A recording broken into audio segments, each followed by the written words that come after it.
বহুত দিনৰ পৰা আপোনালোকে মোৰ বহুত নিউজ শুনি আছে, বহুত অপপ্ৰচাৰ চলি আছে। যি নিউজ বাজি আছে তাৰ 10%ও সঁচা নহয়। আৰু মই ইমান দিনে একো মাত মাতিব পৰা নাই, কাৰণ ইমান হেৰেছমেণ্ট, ইমান মেণ্টেল হেৰেছমেণ্ট, যোনটো কেতিয়াও মই ভাবাই নাছিলোঁ হ'ব বুলি, সেইখিনি মই পাৰ কৰিব লগা হৈছে। মেণ্টেলি প্ৰস্তুত নাছিলোঁ কোনো ধৰণৰ কথা ক'বলৈ বা কিবা ষ্টেটমেণ্ট দিবলৈ।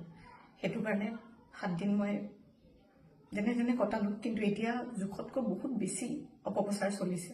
বহুত ধৰণে মোক সাঙুৰ খুৱাইছে বিভিন্ন ক্ষেত্ৰত।